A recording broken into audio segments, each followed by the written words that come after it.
Le gars sur la planche, c'est moi, Manu. Depuis tout jeune, je suis passionné de sport de glisse. D'abord le windsurf, puis le surf et le stand-up paddle.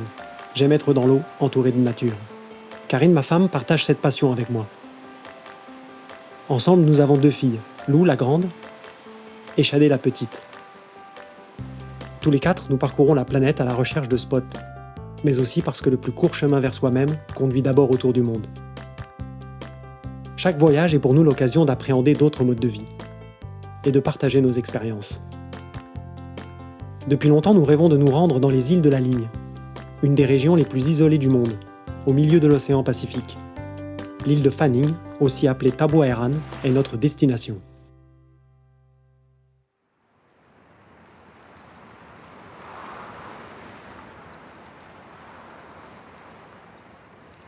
Quand nous ne voyageons pas, c'est ici que nous habitons, sur l'île de Maui, à Hawaï. Il y a 12 ans, Karine et moi avons repris une ancienne ferme de nénuphars.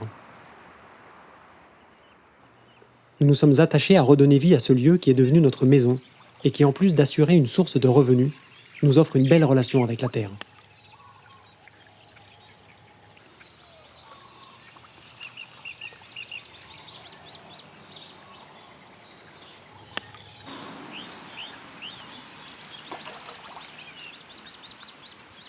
C'est aujourd'hui que nous partons. Ok, je vais espérer que la compagnie aérienne soit coopérative. De mon côté, je m'occupe du matériel. Planches en tout genre, gréement, tout doit rentrer dans les sacs. Je n'ai rien contre un petit chargement un peu exceptionnel.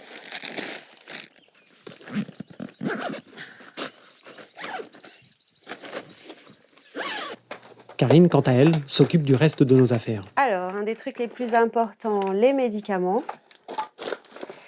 Comme on part toujours dans des endroits hyper isolés où il n'y a pas de docteur ni d'hôpitaux, faut quand même prendre un minimum de trucs. On ne sait jamais, comme on ne connaît pas, il faut quand même avoir un peu tout de prévu. Après, ça, c'est les devoirs de Lou. Alors ça, sa maîtresse, elle me les a donnés ce matin. Donc j'espère qu'il y a tout. Il y a les maths. Donc voilà, je pense que là, elle aura quand même de quoi faire. Qu'est-ce que tu veux emmener ? Et on peut compter sur Shadé pour emporter l'essentiel. Moi, je vais avoir cette robe. Ça ?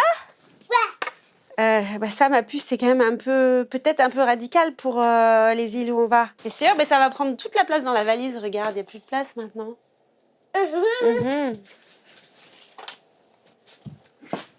Ah oui, d'accord.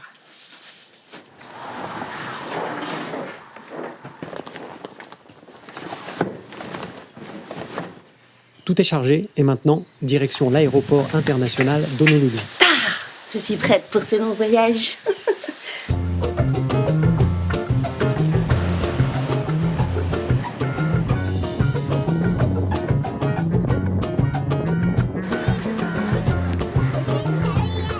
Au total, ce sont près de 200 kg de matériel que nous transportons avec nous. De quoi faire exploser l'excédent de bagages.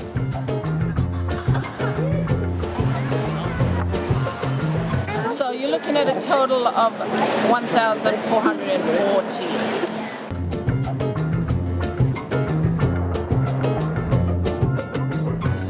3 heures de vol plus tard, nous arrivons sur l'île de Kiritimati, à 2100 km au sud d'Hawaï. C'est là que notre voyage commence vraiment. Le seul moyen d'atteindre l'île de Fanning est d'embarquer à bord du Quai, une des dernières goélettes de transport de marchandises à la voile. Il affiche haut sa devise. Le cargo est roi. Alors les passagers, eux, ne passent pas en premier.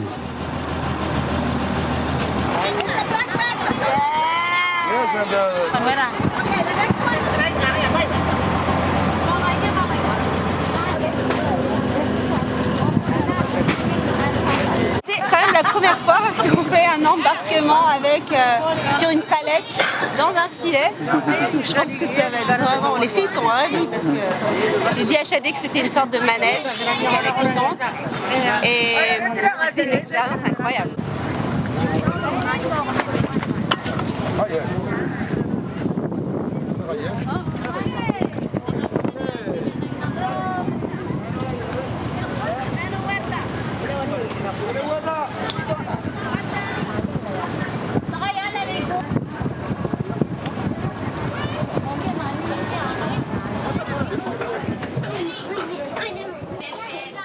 Nous nous installons en vue d'une traversée qui devrait durer 2 jours. Embarquer à bord d'un cargo à voile, c'est renouer avec un voyage qu'on croyait appartenir au passé. Ce soir, c'est Chrissy, le second du bateau, qui barre. Primary mission of the Kauai is we're a cargo ship delivering. We're a sail-powered cargo ship. We load cargo in Honolulu. It's primarily food, but it's pretty much anything people want to order. We will buy and bring down. We bring down from Honolulu down to these islands that really don't have any other way that food comes in. It comes by ship, and there's not many ships that do that. So we're part of the supply line. Yeah. Le Kauai assure bien plus qu'un approvisionnement en marchandises. Il perpétue le lien social. Il est une ligne de vie entre ces îles.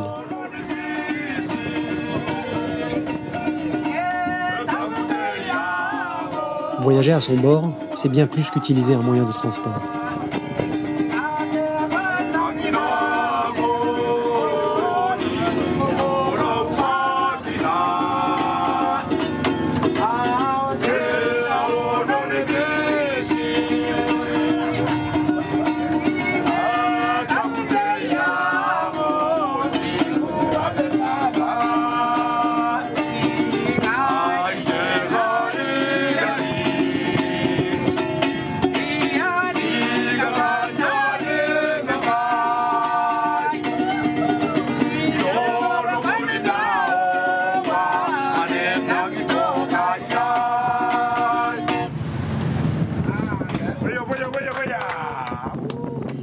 Après 2 jours en mer, nous sommes tous heureux de discerner les cocotiers sur la ligne d'horizon. Nous nous apprêtons à débarquer. Le Kauai devrait venir nous rechercher dans quelques semaines, ou mois, mais personne ne sait vraiment.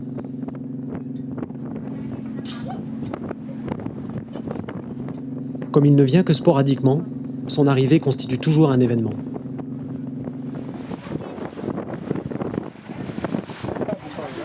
Les passagers et les bagages sont les premiers à débarquer. Les vivres transportés devront attendre de passer la douane avant d'être débarqués sur l'île les jours suivants.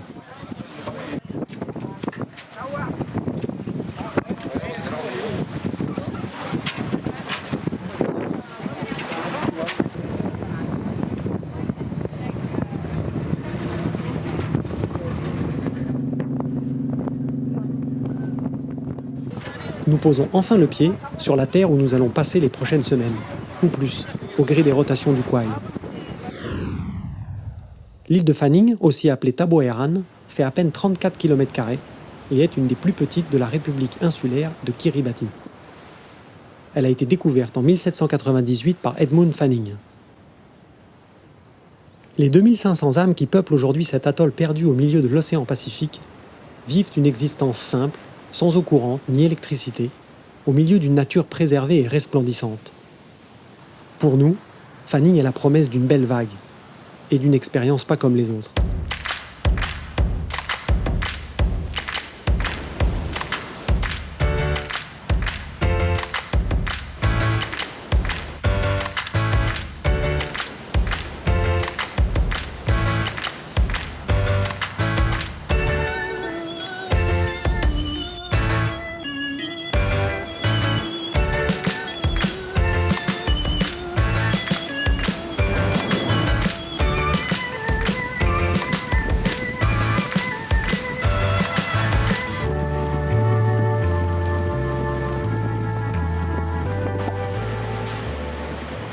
Comme souvent, cela commence par une rencontre. Celle avec Bruno, le seul étranger de l'île. Il a choisi Fanning. Ce Robinson des temps modernes accueille dans sa pension les rares voyageurs qui arrivent jusqu'à lui. Je suis originaire de Bordeaux et il y a une trentaine d'années maintenant que je vis dans cette île de Fanning, île que j'ai découvert à l'âge de 33 ans. Et c'était un peu par hasard, repartant vers Tahiti, que je connaissais déjà, j'avais trouvé un bateau à Hawaï qui m'avait embarqué comme équipier. Et en route, nous nous sommes arrêtés ici. Ça a été un peu le coup de foudre. J'ai rencontré une famille qui a proposé de m'adopter. Et j'étais assez surpris parce que je me disais, nulle part ailleurs, je pourrais rencontrer quelque chose comme ça. Les gens ne te disent pas, tu vas rester avec nous, alors on ne te connaît pas. J'avais l'impression d'arriver sur une autre planète. Un peu comme le petit prince, tu vois, sur sa planète et qui regarde la fleur et qui s'émerveille. Bruno est marié à Tapeta, avec qui il a eu 4 enfants. Une grande fille, partie étudier en France, Paul, Agnès, et enfin Gratien, le petit dernier. Ensemble, ils ont construit de leurs mains la seule maison en pierre de l'île. Cette maison, au départ, construite pour nous. Et un jour, je me suis dit, ça serait bien peut-être d'agrandir, refaire des petits farets, des petites maisons locales autour. Et pourquoi pas que ça devienne un petit motel, tu vois, parce qu'il n'y en a pas sur l'île. C'est vrai que les touristes n'ont pas beaucoup d'occasion de venir à Fanning, mais un jour, ça va finir par se développer. La première maison dans laquelle on habitait était celle-là, avec une toiture en pandanus qui résiste plus longtemps que si c'est du cocotier tressé. Et tu dois en remettre à chaque fois ou genre ça pourrit et tu changes complètement? Ça pourrit et au bout de quelques années, il faut les changer. Et donc ça, tu as tout construit, tout Pierre par pierre. imaginé toi-même. Ah ouais. Oui, c'est quelque chose qui est vraiment particulier dans cette île ou à Christmas et que j'ai jamais trouvé en Polynésie, c'est ces pierres en corail, quoi, qui sont plates, qui sont ramenées par la mer et elles sont toutes taillées à peu près la même, plus ou moins la même longueur, la même épaisseur. Et donc, c'était vraiment pas très difficile de les sélectionner, quoi. Tu marches un peu, oh, celle-là. Mais long quand même. C'est à peu près 80% des pierres que tu peux utiliser, tu vois, avec ça. Mais si les pierres de corail sont faciles à trouver sur place, pour tout le reste, c'est une autre histoire. Isolé du reste du monde, Fanning dépend du Kouai pour tous les produits d'importation. À chacun de ces passages, les habitants viennent récupérer et régler leurs commandes passées il y a plusieurs semaines.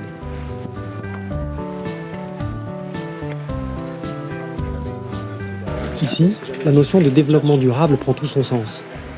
Quand on ne fait le plein que tous les 3 mois, on consomme avec modération. Il y a de la farine, il y a du sucre, il y a de l'huile pour faire frire, du savon pour nettoyer les vêtements.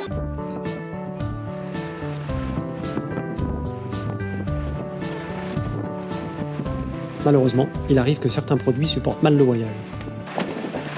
Ah, c'est sympa, tu vois. Les carottes qui font le voyage, mais malheureusement, elles sont pas en super état.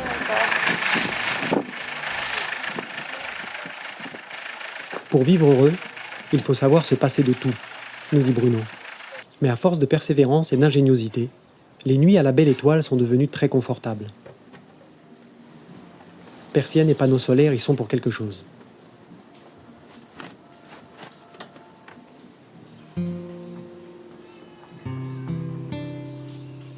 Lou profite de la fraîcheur du matin pour tenir son journal de bord. Nous voilà depuis quelques jours sur l'île de Fanning. Ici, le temps s'est arrêté. Les gens vivent de la pêche et sans frigo. Les femmes sèchent le poisson pour le conserver.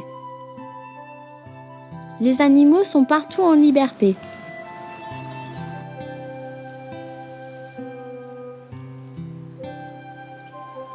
Tapeta et ses amis m'apprennent à faire des colliers de fleurs.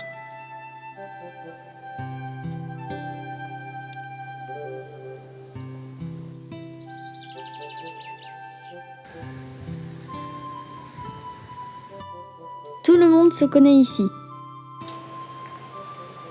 Et ce que je préfère par-dessus tout, c'est passer mes journées dans l'eau.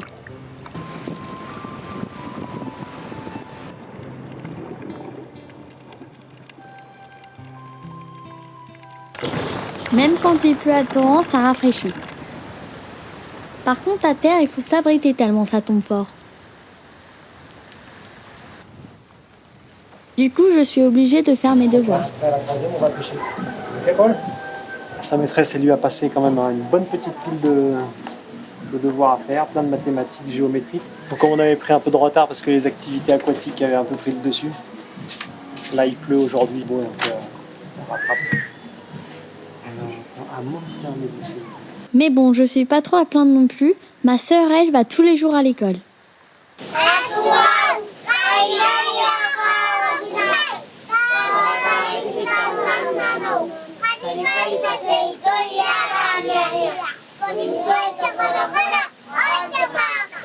Fréquenter l'école, pour les parents et les enfants, est un merveilleux moyen de s'intégrer.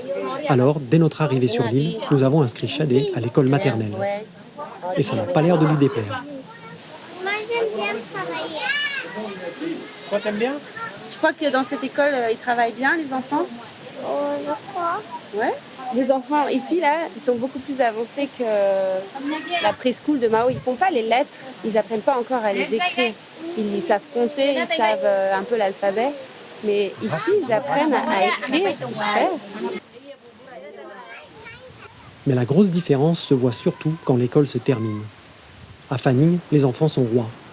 Ils peuvent aller partout et jouissent d'une totale liberté. Personne ne les surveille et personne ne s'en inquiète. Ici, on croit à son destin et on compte sur sa bonne étoile. Les enfants ont même le droit de jouer avec la nourriture.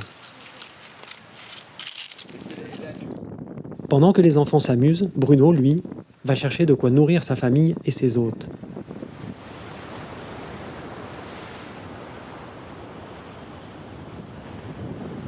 Il va à la pêche tous les jours pour que nous ne mangions que du poisson frais. Une épave de barge, échouée dans le lagon, sert de garde-manger.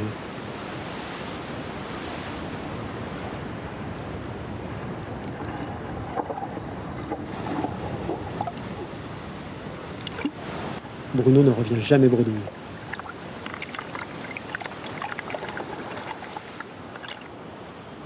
Aussitôt pêché, aussitôt préparé par les soins de Tapeta et ses aides. Et pour accompagner le poisson, quelques spécialités locales. Ça c'est des Bernard l'ermite. Ils ont des pinces très très grosses. Ils sont super gros.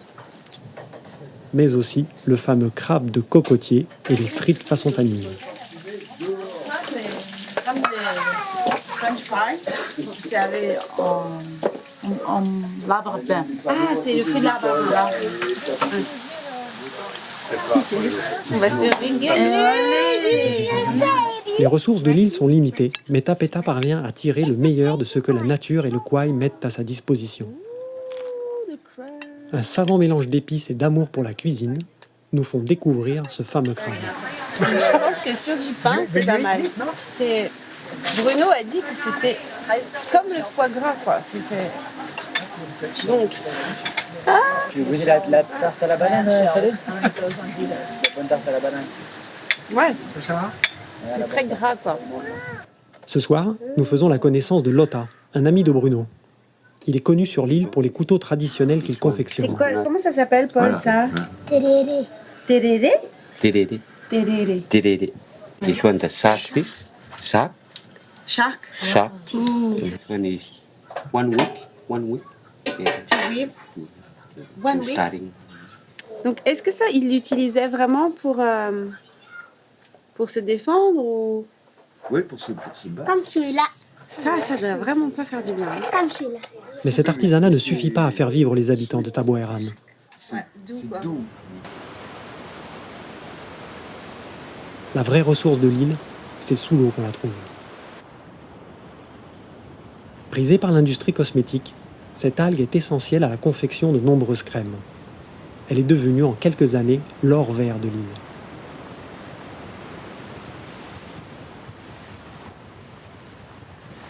Les habitants les récoltent à maturité. Les algues sont ensuite séchées plusieurs jours au soleil. Puis elles sont conditionnées en balles pour faciliter le transport et le stockage. Enfin, elles seront vendues à un acheteur chinois par l'intermédiaire du kouai. Sur l'île, c'est Tyrone qui gère à lui seul les activités d'import-export, dont les algues. My business in the island is to buy seaweed from the seaweed farmers which they sell to me, and they can buy from me rice, flour, sugar, which I bring in. I import from Honolulu, Hawaii, which comes on the quay, and my seaweed also goes on the quay. I've been doing this since 2009 until recently, late last year, we had to stop because the Chinese don't want to buy our seaweed anymore. Maybe Chinese economy not too good for our seaweed, and so. Bon, ben voilà le hangar où les algues sont stockées. C'est un peu ce qui reste d'une industrie qui est en train de mourir. Enfin. So this container has full of it? It's full of it, and the container outside, and there's another room, another building on the other side too is full of. Okay. So I have like 24 tons already. Donc voilà, il a l'équivalent de 14 000 $ de récolte, mais on lui achète plus. Et il n'en connaît pas encore les raisons, enfin toujours pas. Les Chinois avec lesquels il travaillait jusque-là ont arrêté d'acheter. Donc il se demande encore si c'est parce que l'économie chinoise est en train connaît des moments compliqués là depuis à peu près 1 an, ou si c'est la concurrence du sud-est asiatique qui produit pour moins cher. Mais comme ici il est isolé aussi au niveau de l'information, il n'y a pas d'échange de ce côté-là. Yep. Ouais, I really hope for you and the people around here that this economy starts again, because otherwise We used to put in $3,000 to $5,000 a week. I used to buy Oh yeah. worth of seaweed. So $3,000 to $5,000 a week I was giving out to the islanders. Wow, That's a lot of money. Yeah, and a lot of people working. Yes, a lot of people working every day. People working for seaweed and selling. I buy seaweed 1 day a week. Every Wednesday I buy seaweed to let them all come together. And then all of a sudden, bang, stop. And everything just went down. People don't have enough money to go to buy this or to do. Sure. So all the money left they have now is just trying to get food. Even for the next term in school, kids are not going to be bumped out from Tabo Island because their parents cannot afford to pay the school fee. Yeah, and then it goes and the whole economy of the island collapses because of. So we have to find something else some other way. So that's why tourism might be one of them. Tourism might be one of them. Only time will tell. Only time will tell. Yes. Maybe we'll see each other somewhere. Thank you. Nous nous trouvons à un moment charnière de la vie de cette île, qui j'espère trouvera d'autres sources de revenus, tout en préservant son environnement.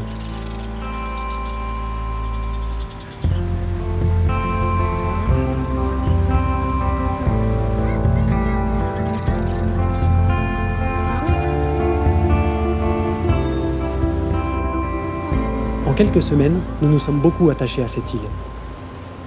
Le temps ici se dilate, à l'image des horloges peintes par Salvador Dali. Il finit par s'éclipser, pour laisser place à une vie qui nous plaît.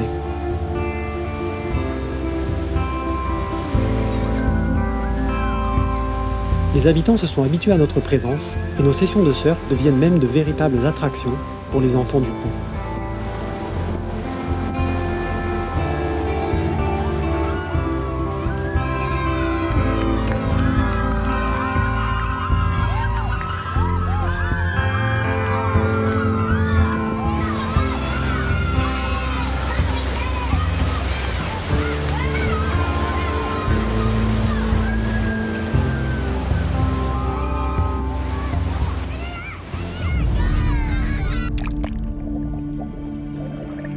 Humidité et chaleur ne font pas bon ménage avec les coupures de récifs.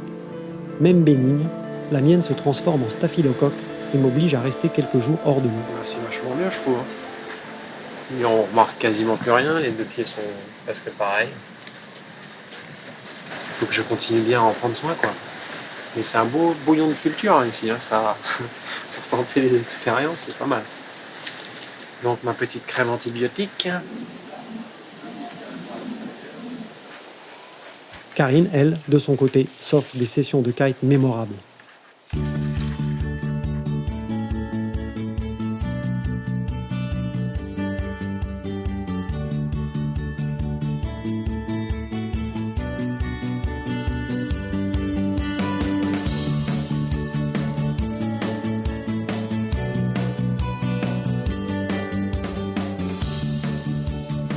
Portée par le vent, Karine traverse la passe et se retrouve de l'autre côté de l'île. On a trouvé la plage du Club Med. Il y a un cours de gym. C'est le cours de 4 à 5. You do exercise? Can I do with you? Yeah.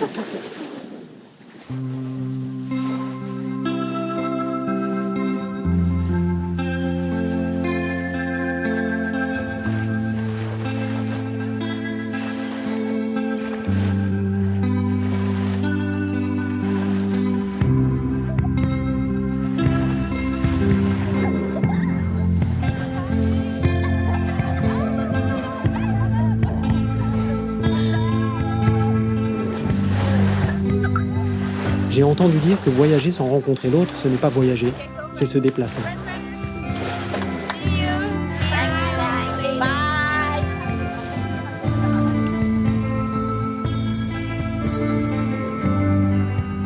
Au loin, le Kwai fait son entrée dans le lagon, synonyme de départ pour nous. Je ne sais pas si nous sommes soulagés ou déçus. Un peu des deux peut-être. Le voyage touche à sa fin. Non, en fait il commence. Demain nous embarquons.